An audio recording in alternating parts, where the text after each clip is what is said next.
नमस्कार। आकाशवाणी जयपुर अजमेर से प्रस्तुत हैं प्रादेशिक समाचार।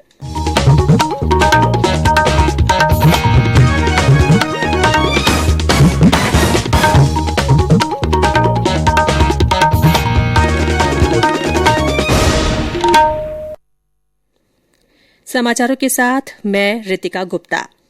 प्रधानमंत्री नरेंद्र मोदी ने आजादी की 75वीं वर्षगांठ के उपलक्ष्य में अमृत महोत्सव का शुभारंभ आज गुजरात के साबरमती आश्रम से प्रतीकात्मक दांडी यात्रा को हरी झंडी दिखाकर किया।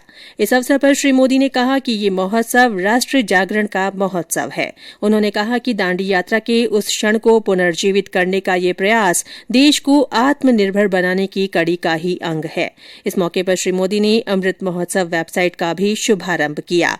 आज रवाना हो रही दांडी यात्रा में 81 पदयात्री शामिल हो रहे हैं। ये पदयात्री साबरमती आश्रम से दांडी तक के ऐतिहासिक मार्ग पर चलते हुए 21 दिनों में दांडी पहुंचेंगे। इस मार्च के दौरान सांस्कृतिक कार्यक्रमों, नाटकों और ग्रामीण बैठकों की श्रृंखला का आयोजन होगा ताकि लोगों में आत्मनिर्भर भारत, स्वच्छता, पर्यावरण, सामाजिक सुरक्षा और जल संरक्षण जैसे मुद्दों पर जागरूकता पैदा की जा सके। दांडी मार्च के दौरान भारत द्वारा प्राप्त की गई विभिन्न उपलब्धियों के बारे में भी लोगों के बीच नई चेतना लाई जाएगी। संस्कृति मंत्री प्रहलाद सिंह पटेल इस पदयात्रा के 75 किलोमीटर के पहले चरण का नेतृत्व कर रहे हैं। गौरतलब है कि 1930 में आज ही के दिन साबरमती आश्रम से राष्ट्रपिता महात्मा गांधी द्वारा शुरू की गई ऐतिहासिक दांडी मार्च भारत के स्वतंत्रता संग्राम में महत्वपूर्ण मील का पत्थर है। राज्यों और केंद्र शासित प्रदेशों में भी आज विभिन्न कार्यक्रमों का आयोजन हो रहा है। प्रदेश में मुख्यमंत्री अशोक गहलोत ने जयपुर में प्रतीकात्मक दांडी मार्च को हरी झंडी दिखाकर रवाना किया। अलवर शहर में नगर परिषद में गांधी जी की प्रतिमा पर माल्यार्पण किया गया। इसके बाद एक गोष्ठी भी आयोजित हुई। झुंझुनू जिले में शहीद स्मारक पार्क से दांडी मार्च की शुरुआत हुई, जो शहर के प्रमुख मार्गों से होती हुई गांधी चौक तक पहुंची। जैसलमेर में गड़ीसर चौराहे से शुरू हुई दांडी यात्रा गांधी दर्शन हनुमान चौराहे पर पहुंची और वहां गोष्ठी का आयोजन हुआ। बूंदी में दांडी यात्रा के रवाना होने के साथ ही 15 दिवसीय कार्यक्रमों की शुरुआत हुई। चूरू, पाली, सवाईमाधोपुर, झालावाड़, प्रतापगढ़ और 12 जिलों में भी अमृत महोत्सव के तहत प्रतीकात्मक दांडी मार्च निकाला गया। अमृत महोत्सव आयोजनों की कड़ी में राज्यपाल कलराज मिश्र ने आज जयपुर के जवाहर कला केंद्र में आजादी का अमृत महोत्सव शीर्षक से आयोजित विशेष चित्र प्रदर्शनी का उद्घाटन किया।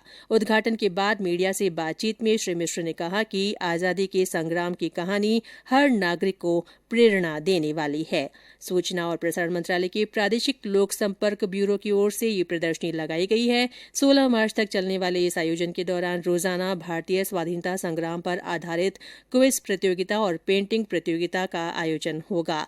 प्रदर्शनी स्थल पर आजादी के महानायकों महात्मा गांधी, नेताजी सुभाष चंद्र बोस और सरदार वल्लभ भाई पटेल के चित्रों के साथ सेल्फी के लिए सेल्फी जोन की व्यवस्था भी की गई है।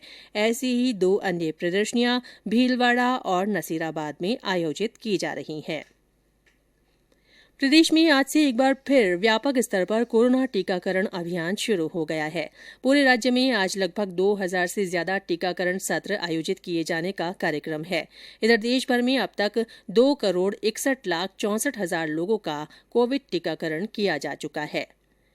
बीकानेर में 3 दिवसीय रम्मत महोत्सव आज से शुरू होगा। कला और संस्कृति विभाग तथा महाराजा गंगा सिंह विश्वविद्यालय की ओर से आयोजित हो रहे महोत्सव का उद्घाटन राज्यपाल कलराज मिश्र ऑनलाइन करेंगे।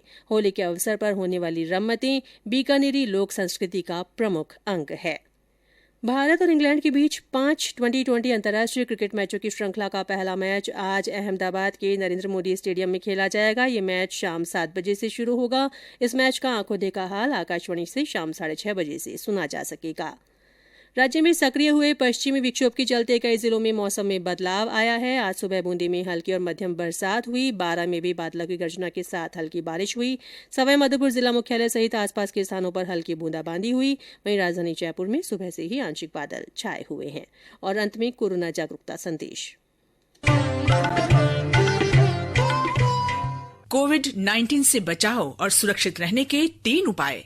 मास्क लगाएं, 2 गज दूरी है जरूरी, सुरक्षित दूरी रखें, हाथ और मुंह साफ रखें। इसी के साथ प्रादेशिक समाचार बुलेटिन समाप्त हुआ। हमारा अगला बुलेटिन राजस्थानी में दोपहर 3 बजे प्रसारित होगा। नमस्कार।